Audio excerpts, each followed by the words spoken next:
To install the SurePressure pressure marking system, turn the pressure adjustment knob counterclockwise until it stops. Be sure to avoid forcing the knob too far in either direction, as it may become stuck. When you can no longer turn the knob counterclockwise, set the SurePressure counter to 0. Then feed the pressure adjustment knob through the rubber belt. Attach the rubber belt to the SurePressure gear.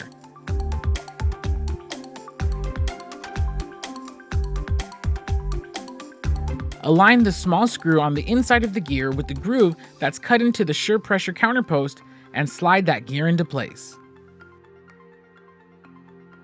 If you have any questions regarding your HPN heat press machine or heat transferring in general, please visit support.heatpressnation.com.